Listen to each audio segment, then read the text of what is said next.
It was as if someone was standing there. Someone stopped us. It was really fast. We left fast. And as soon as we left the cemetery, we hightailed it back to my house.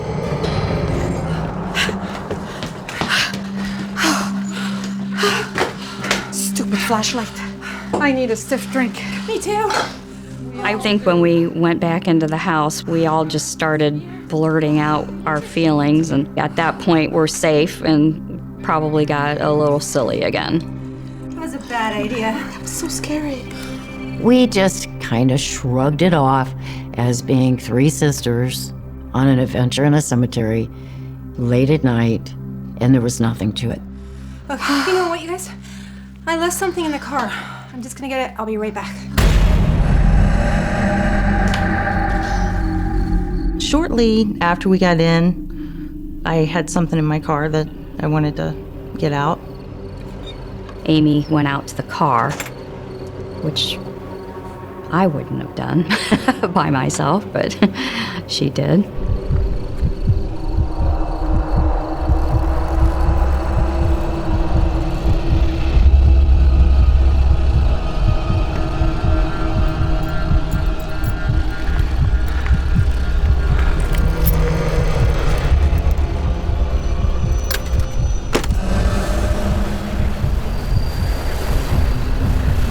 As I was coming back in the house, I felt something touch my arm.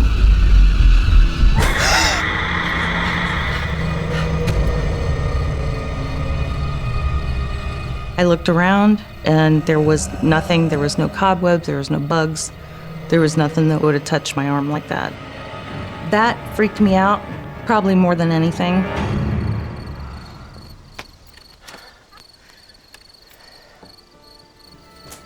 After Amy got back in from going out to her car, she was a little quiet at that point and didn't really say much. Amy, what is it? What's happened? Nothing. I'm gonna go to bed.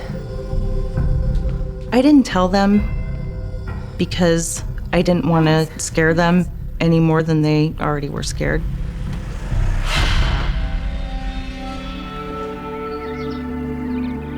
Hey, sweetie. Hey. Coffee? Sure. Did you sleep well? No, I didn't sleep very well. Oh, come. The next morning, as we're drinking our coffee, Amy tells us she had something to tell us. I felt something grab my arm.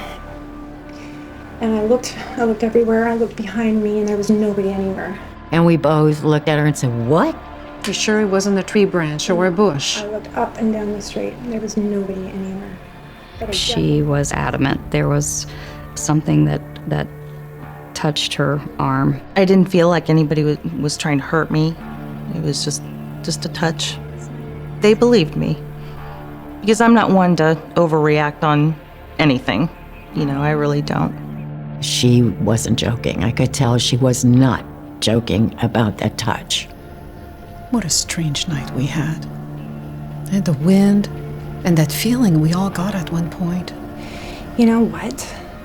I think we should go back. I think we have to go find out what's going on. It opened up a discussion of what happened the night before, and we decided that maybe we should revisit the cemetery during the day, retrace our steps as best we could.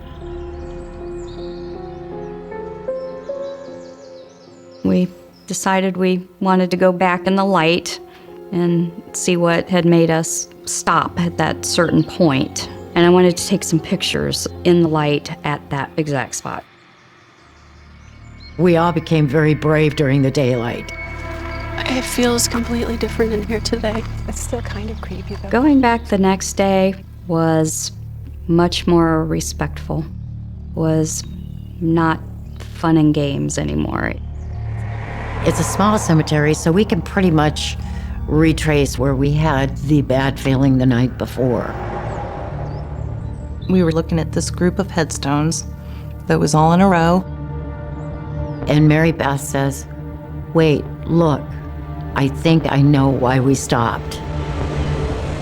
I saw a headstone with my name on it, Mary B.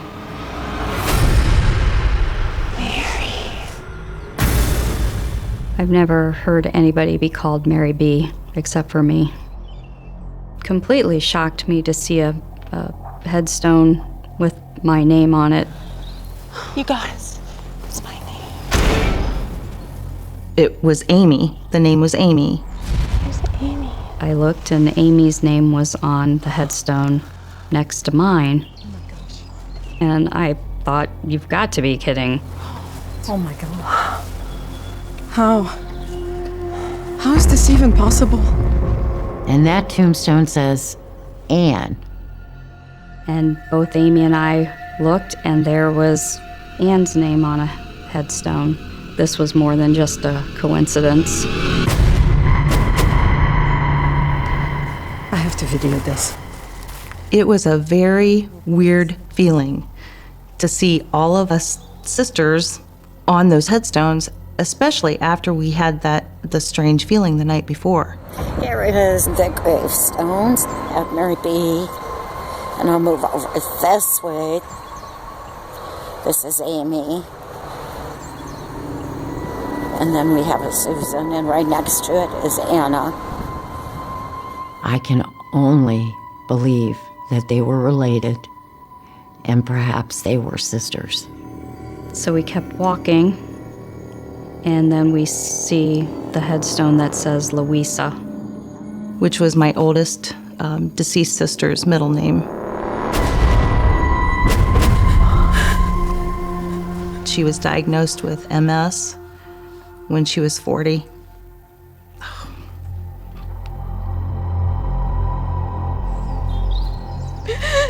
I felt overwhelmed. We just looked at them. All of our names are on all of these tombstones. And that is why I think we stopped that night. What is it, Amy? I feel like there's something watching us.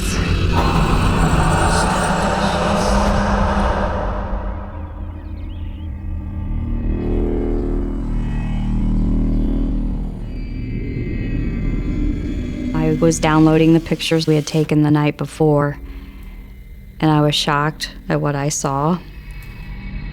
Annie? What? Annie, you've got to see this. What is it? So I zoomed in on it.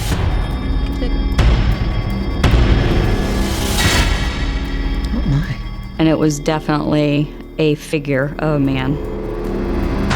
It is a clear apparition of a man peeking from behind a tree.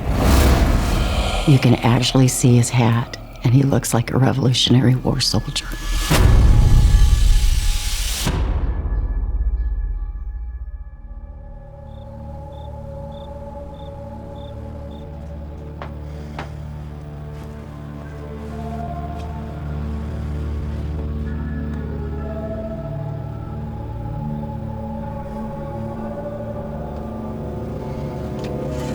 After that, I always kept my blinds pulled because the back end of my house looked right towards the cemetery.